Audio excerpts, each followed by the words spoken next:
Como vai, pessoal? Prazer muito grande estar aqui com vocês. Eu sou o professor Giovassi Petter, estarei trabalhando a disciplina de Direito Penal nesse curso que tem o propósito de ser um intensivo para capacitá-los para o exame da OAB. Então, nós temos que ter uma perspectiva muito objetiva, como é o exame objetivo, e especialmente focando naquelas questões que são mais cobradas em prova. Eu, além de professor, sou advogado, militante na área criminal e, portanto, vou também compartilhar com vocês, além das questões teóricas, algumas angústias e algumas aplicações práticas desses institutos penais que caem na prova, mas que também têm uma implicação no cotidiano da esfera criminal.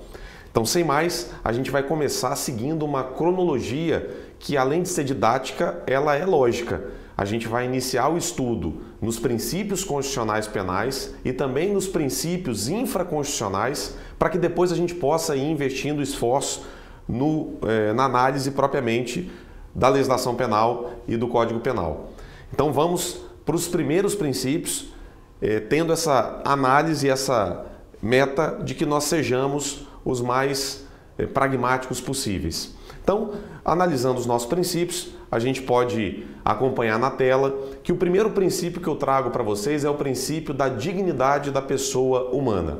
Esse princípio da dignidade da pessoa humana, sem dúvida nenhuma, vocês já o estudaram em direito constitucional, mas é importante que a gente também analise esse princípio sob o prisma do direito penal.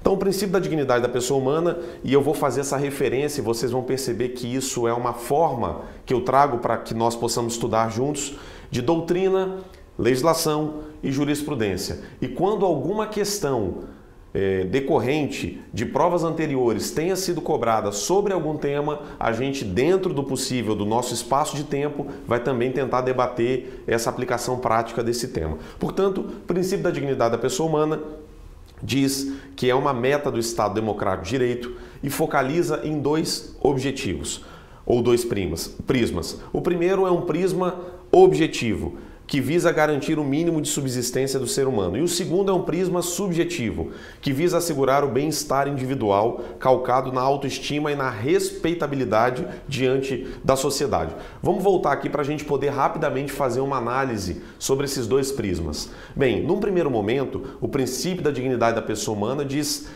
respeito à autodeterminação enquanto cidadão de uma coletividade. Ou seja, enquanto alguém que pertence a um todo, mas também diz respeito a uma análise subjetiva, a uma análise dessa autodeterminação individual, de como a própria pessoa se considera e de como esses valores que ela absorve do convívio social são por ela também internalizados. É importante que o sistema jurídico e o sistema penal não é diferente, possa abarcar essas duas perspectivas, tanto o empoderamento coletivo quanto a possibilidade de se auto-reconhecer como cidadão. Então, quanto menos o sistema penal puder violar especialmente esse aspecto da autoconsideração, do aspecto subjetivo, tão melhor. É claro que a gente sabe, vai poder estudar que o direito penal é e deve ser aquele ramo do direito a ser adotado em último caso, que é o que nós vamos analisar ainda nessa aula do princípio da intervenção mínima. Portanto, sendo um ramo do direito que afeta tão profundamente esse aspecto da dignidade, nós temos como consequência que ele seja um campo a ser utilizado em última hipótese. Diferentemente, obviamente vocês sabem tão bem disso quanto eu, diferentemente da apropriação de massa pública que tem sido feita do direito penal. O direito penal tem sido mal utilizado. Tem sido utilizado de forma exagerada, desmedida, e isso sem dúvida nenhuma gera feridas não só em face daqueles para o qual o direito penal se aponta, para aquele grupo social que é prioritariamente o público do direito penal, mas não só eles, para todos os outros que também podem ser potenciais vítimas do sistema penal. E aí, quando a gente fala de vítima, todos são vítimas, tanto a vítima propriamente dita, quanto aqueles que acabam sendo absorvidos por um sistema que não cumpre as missões que se propõe de reabilitação social, de reintegração social, acaba se preocupando muito mais com a mera contenção. Mas a gente vai poder voltar a falar sobre isso, especialmente quando estivermos trabalhando sobre a teoria da pena, daqui a algumas aulas. Portanto, voltando no slide. Sobre a legislação, o ponto de vista que nós adotamos é o do artigo 1º, inciso 3º da Constituição Federal, que diz que a República Federativa do Brasil, formada pela união dissolúvel de estados e municípios do Distrito Federal, constitui-se no Estado Democrático de Direito e tem como fundamentos a dignidade da pessoa humana. Portanto, retomando aqui comigo, a dignidade da pessoa humana ela tem um fundamento constitucional que se espalha por toda a legislação, não só penal, mas no nosso caso, especialmente a legislação penal. E para vocês terem uma percepção de como essa aplicação principiológica é adotada na jurisprudência, eu coloco lá no último ponto do slide um extrato de jurisprudência que diz respeito a uma análise empreendida pelo Supremo Tribunal Federal, é recente esse julgado, 11 de março de 2014, na qual o Supremo Tribunal Federal, por meio do habeas corpus 97.256, considerou inconstitucional o artigo 44 da Lei 11.343/2006. Que lei é essa? É a chamada Lei de Drogas.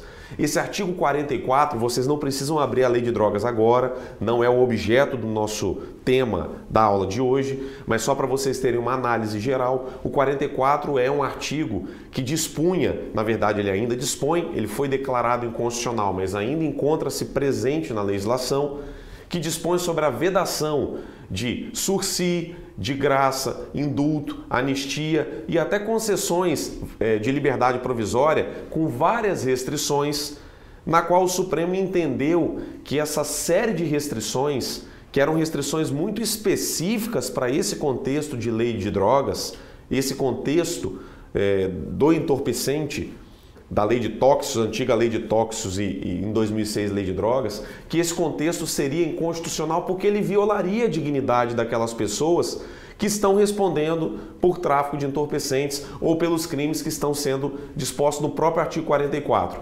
Tráfico, o artigo 34 da lei de drogas, enfim.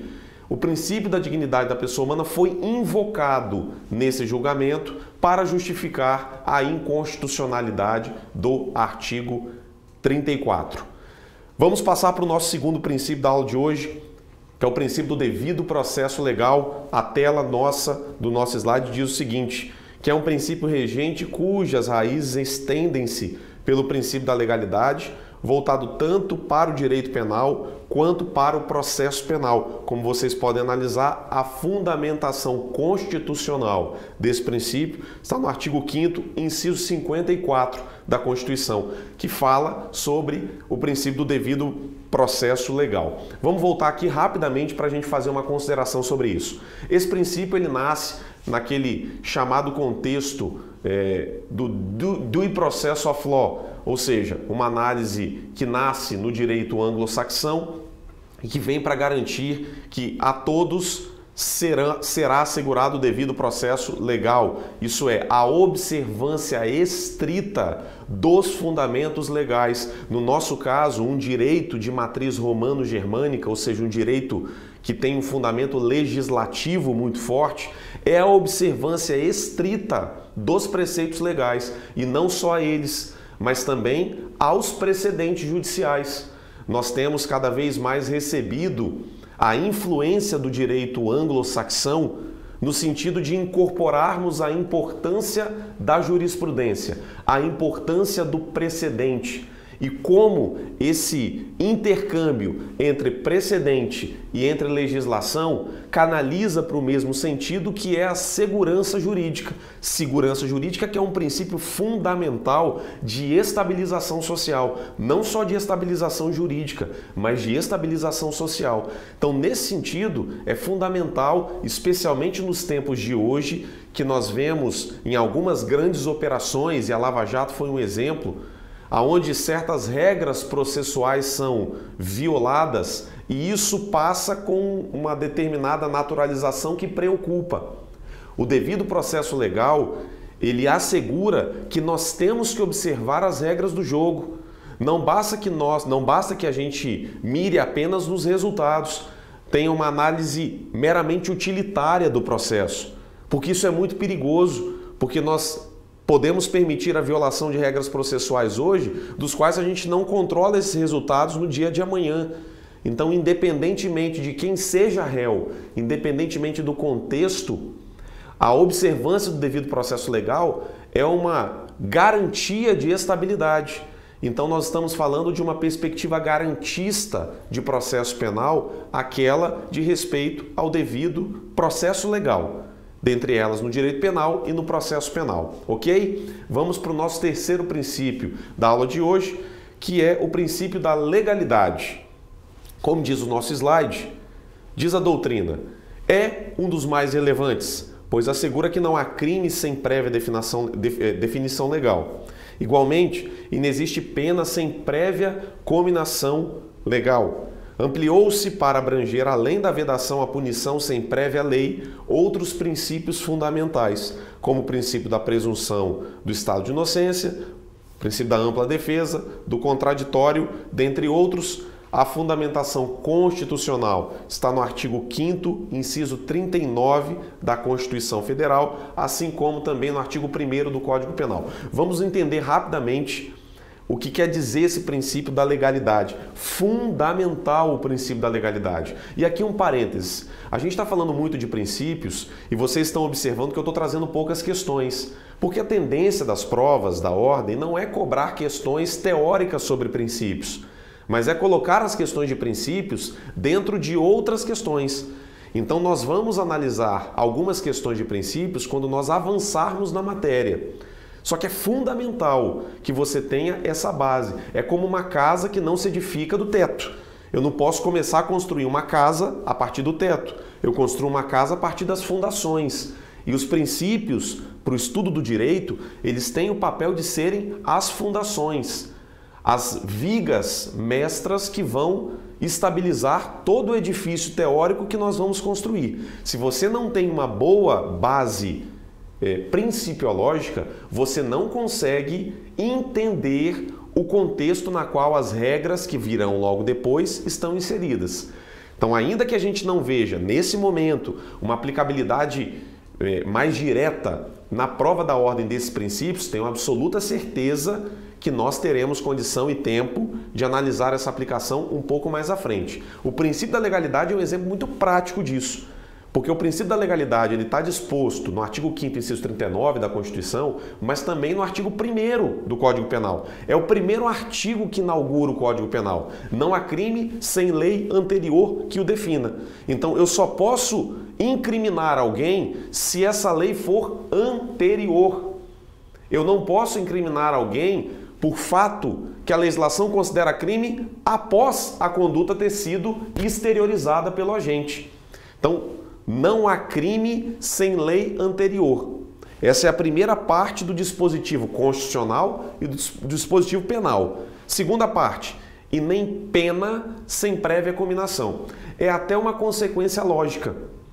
Porque quando a gente pega a descrição do tipo penal, nós temos dois momentos de descrição, duas partes nessa descrição. A descrição propriamente dita, que é o chamado preceito primário, não matarás, que é o que está implícito no artigo 121, matar alguém.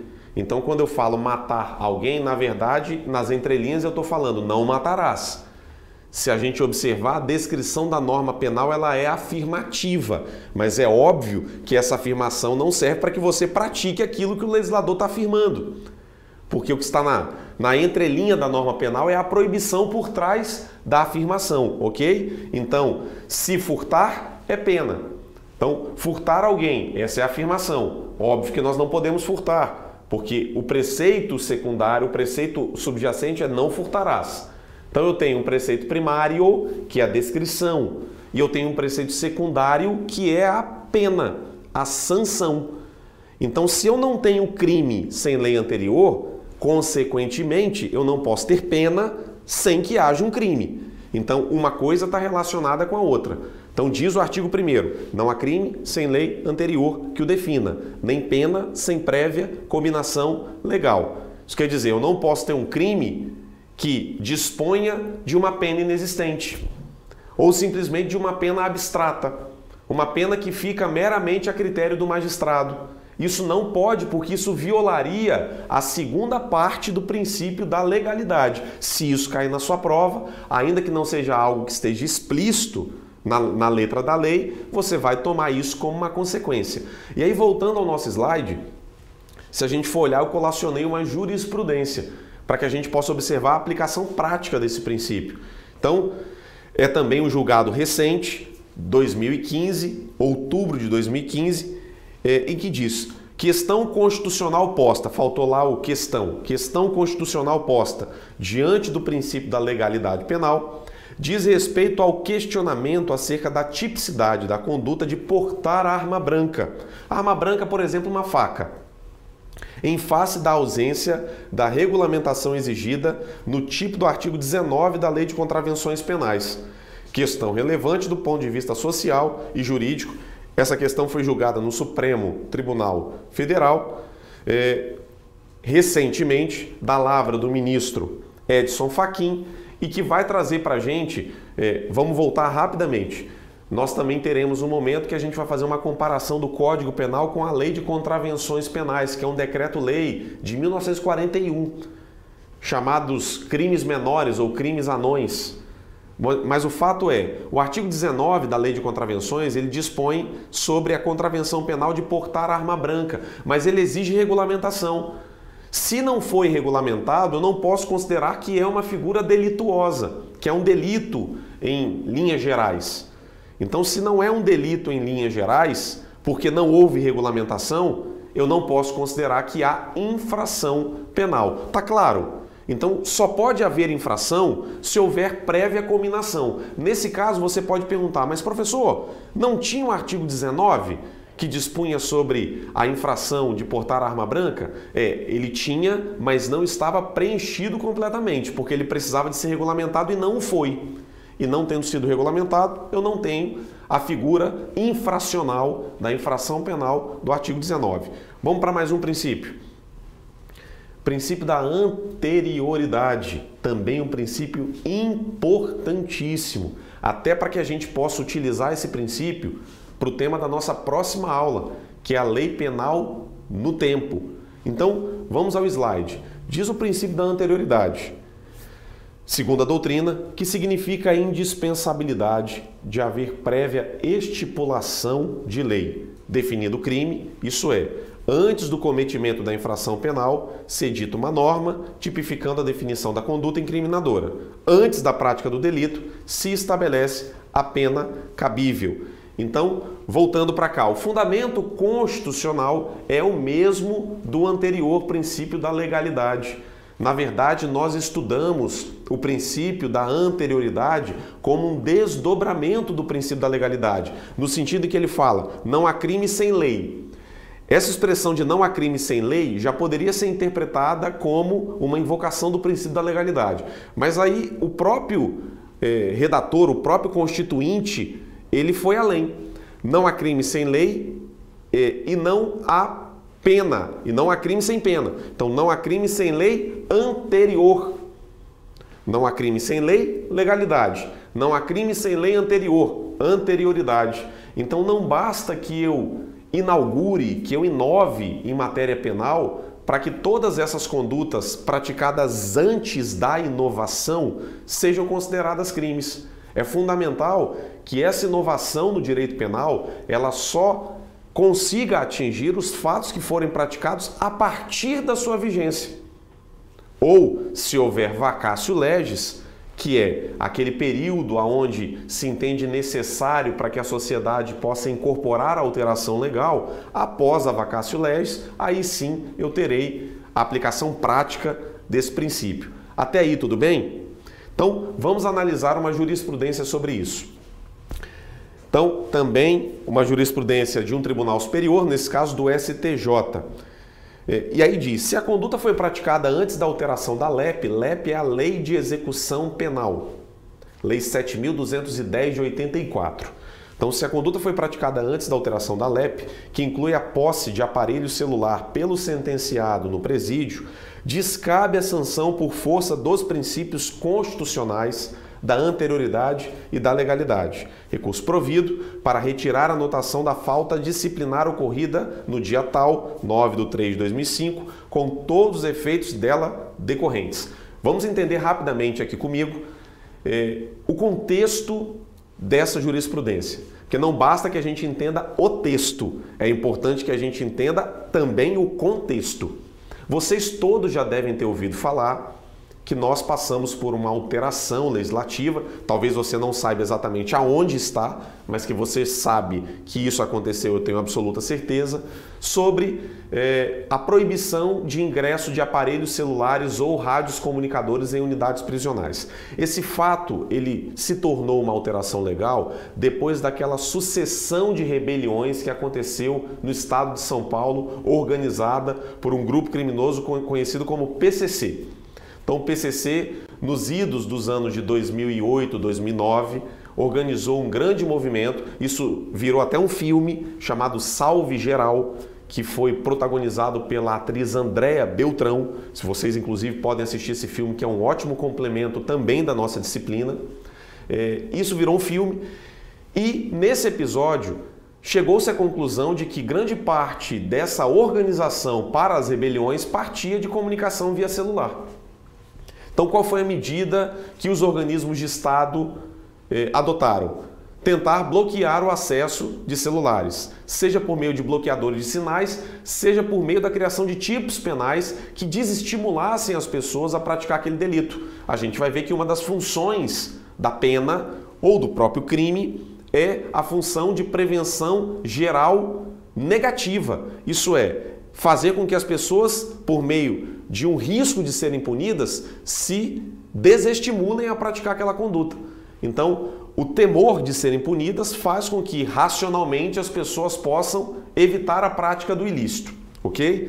Então, isso aconteceu, uma inovação no ano de 2010 na legislação penal, na qual foi considerado crime o ingresso de aparelhos celulares em unidades prisionais. Além de ser considerado crime, também passou a ser considerado uma falta grave. Então, o interno preso que era encontrado com aparelhos celulares até 2010 não sofria nenhuma sanção a título de falta grave por falta de previsão legal. Só que a partir de 2010 passou a sofrer. E qual é a consequência de uma falta grave? Por exemplo, uma regressão de regime. O indivíduo está no regime semiaberto, ele é encontrado com o aparelho celular numa revista de rotina, ele vai regredir após toda a verificação, que a análise de falta grave também passa pelo crivo do contraditório da ampla defesa que a gente vai analisar. Após toda essa confirmação e em se configurando que de fato o preso estava com o aparelho celular na sua posse, ele pode regredir do semiaberto para o fechado. Então há um prejuízo material para o preso. Só que para que esse prejuízo se materialize na vida do detento, é importante que haja uma lei que considere que portar celular seja falta grave. Eu não posso ser punido por um fato que só se tornou falta grave tempos depois da ocorrência da conduta. Então, exemplo, o indivíduo tinha o celular e foi encontrado e isso gerou um processo administrativo uma semana antes da alteração legal. Ele pode ser atingido pela consequência da falta grave que foi alterada uma semana depois na legislação? Não. Por quê? Pelo princípio da anterioridade. Eu só posso ter uma conduta ilícita sob o ponto de vista criminal com suas repercussões se essa conduta ilícita ela for posterior à data da alteração legal. Se for anterior, eu não posso. E esse é o resultado do recurso. Vamos para mais um princípio. Como está na tela, o princípio da retroatividade da lei penal benéfica. Retroatividade da lei penal benéfica, que diz: cuida-se de um princípio exceção, voltado com exclusividade ao direito penal. A lei penal favorável ao agente, em qualquer prisma, segundo expresso preceito constitucional, pode e deve retroceder no tempo, beneficiando quem merecer seus reflexos. Retroage tanto a casos em processamento ou já com trânsito em julgado. a gente tem uma referência importante, que é o artigo 5º, inciso 40, e também a Constituição Federal, no seu artigo 2º. Então vamos voltar aqui para entender esse princípio que também vai ser revisado na próxima aula, quando nós estivermos falando de lei penal no tempo. Importantíssimo que a gente analise esse princípio, na medida em que ele é um princípio que tem uma aplicação quase que exclusiva no âmbito do direito penal. Isso é, lei penal não retroagirá. Lei penal não retroagirá, salvo para beneficiar o réu. Eu costumo dizer para os alunos que prestam concurso público que toda vez que você encontra uma palavra salvo, exceto, ressalvado, na sua análise da legislação, você circula com caneta marca-texto e bota adesivo. Por quê? Essas exceções são normalmente o que se cobra na prova. Então, é você estudando com um objetivo estratégico. Não basta que você faça um estudo de exploração, que você queira revisar tudo e algo mais nesse momento em que você está se preparando para a prova da ordem. Não é assim. Você precisa ter um estudo estratégico. Se você sentir que mesmo depois de ser aprovado para a ordem, você ainda tem lacunas, e sempre haverá lacunas, porque a aquisição de conhecimento é contínua, não acaba. Mas para você calibrar a sua angústia, pensa que o seu objetivo é a aprovação.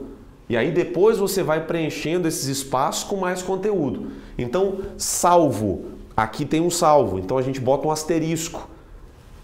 Lei penal não retroagirá, salvo para benefício do réu. Isso quer dizer, se uma nova lei, se uma alteração legal, ela foi mais benéfica para um réu que já foi condenado, mesmo com trânsito em julgado, com decisão estabilizada, essa alteração vai ser favorável a ele. Se nós estivermos ainda num processo não transitado em julgado, o réu poderá entrar com os recursos cabíveis ou até com uma questão de ordem pública, para que seja reconhecido o benefício da nova legislação.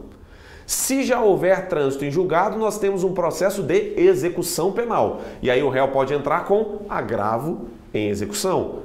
O agravo em execução, que é um recurso típico da fase de execução penal, na qual ele vai pleitear o reconhecimento desse benefício. Vamos voltar ao slide que eu coloco um exemplo que foi julgado pela jurisprudência. Vejam vocês, diz esse caso, um habeas corpus, também julgado pelo Supremo Tribunal Federal, HC 118.284, na qual o ministro Marco Aurélio, agora recente em 2015, ele diz o seguinte: a figura penal prevista na nova redação do artigo 213 do Código Penal, 213 é o crime de estupro, ok? É o primeiro tipo penal dos chamados crimes contra a dignidade sexual. Então, continuando, é do tipo penal misto alternativo. Logo, se o agente pratica no mesmo contexto fático, conjunção carnal ou outro ato libidinoso contra uma só vítima, pratica um só crime.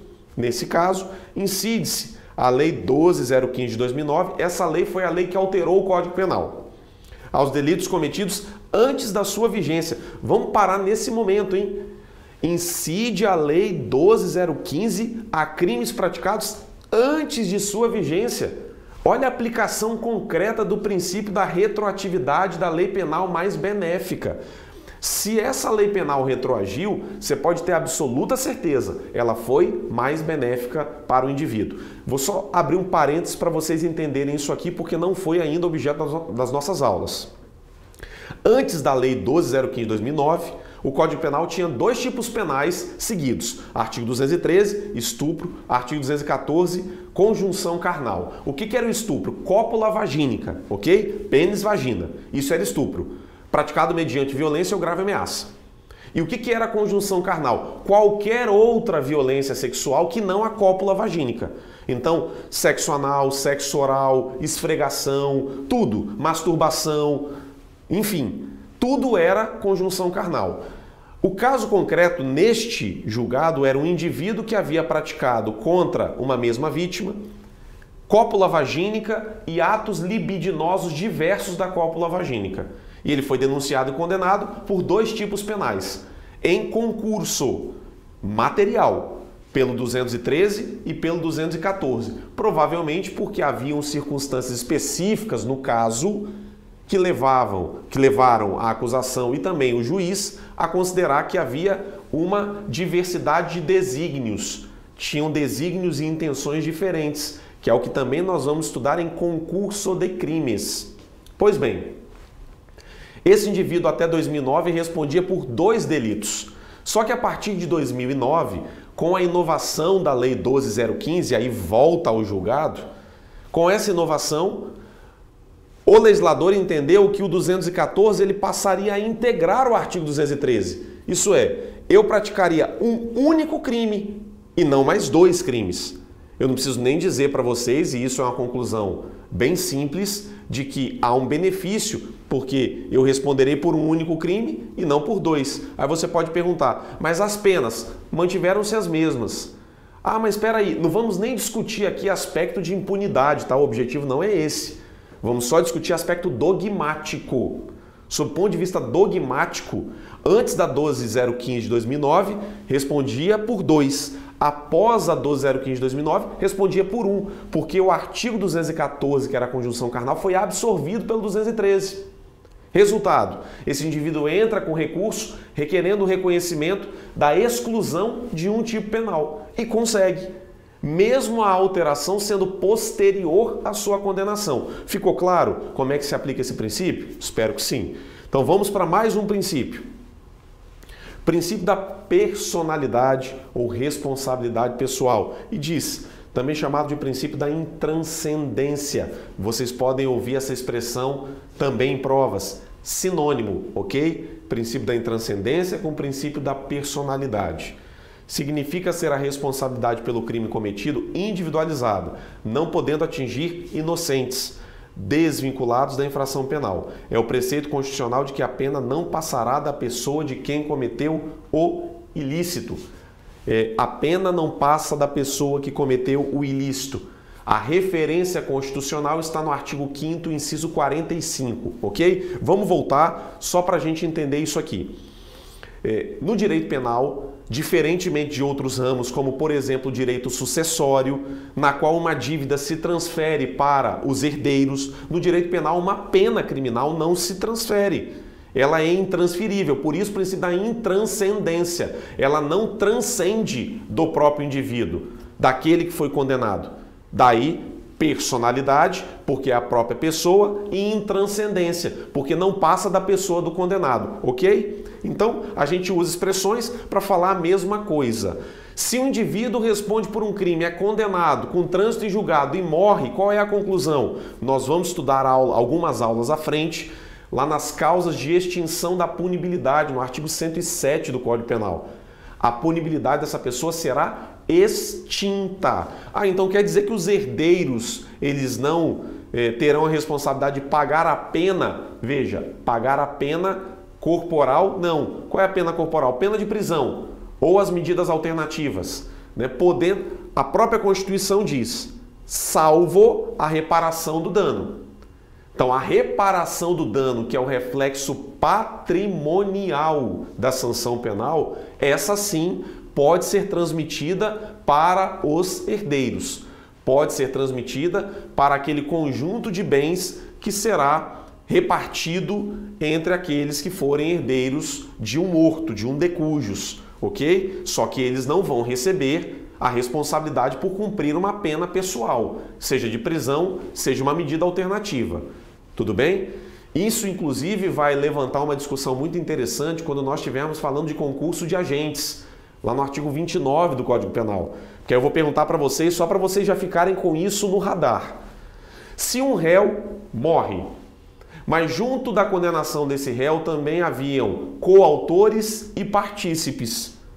Então, eu tenho, vamos imaginar, 4 pessoas, das quais 2 são coautores e 2 são partícipes. Um réu, eu vou chamar aqui de réu A, ele vem a óbito. Nesse caso, o réu A que vem a óbito, que é o autor principal. A extinção da punibilidade desse réu A impacta na incriminação dos outros agentes? Fiquem com isso para a gente poder retomar esse tema lá em concurso de pessoas. Tema interessante. Vamos para mais um princípio? Princípio da individualização da pena. Vamos na tela. Diz a doutrina: a pena será individualizada nos termos da lei, conferindo-se a cada condenado a exata proporção do que merece. É transformar a pena abstratamente prevista em lei em sanção concreta, de acordo com o feito realizado, na exata medida de quem é o seu autor. Seus reflexos estendem por vários artigos do Código Penal, conferindo regras minuciosas para a fixação da pena. Nós temos essa previsão lá no artigo 5º, inciso 46, caput, na primeira parte da Constituição Federal. Eu trago aí uma jurisprudência para embasar esse princípio, e aí só voltando.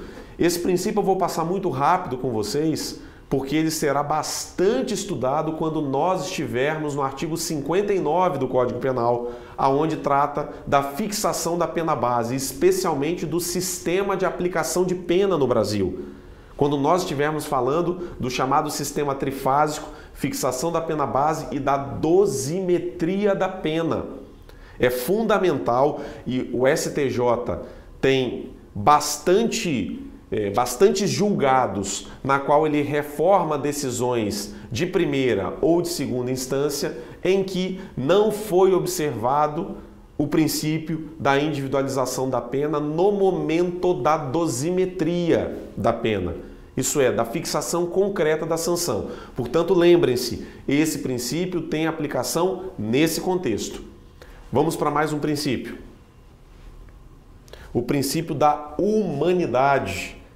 Esse princípio da humanidade, ele diz que a pena por si mesma constitui uma aflição ao indivíduo. É preciso, no entanto, o estabelecimento de limites compatíveis com o desenvolvimento da sociedade dos dias de hoje. O Estado jamais pode atuar com base em objetivos vingativos, sem utilidade e propósito positivo. Fundamento constitucional, artigo 5º, inciso 47. Eu colaciono uma jurisprudência e eu vou hoje, nessa primeira aula, deixá-los aqui. Paramos por aqui para que a gente possa retomar na próxima aula esse tema importantíssimo, que é o da humanidade da pena, inclusive respondendo uma questãozinha de prova anterior da ordem, para a gente poder atualizar o conteúdo, ok? Espero que vocês tenham gostado desse primeiro encontro e que a gente possa se ver muito em breve na próxima aula. Um forte abraço!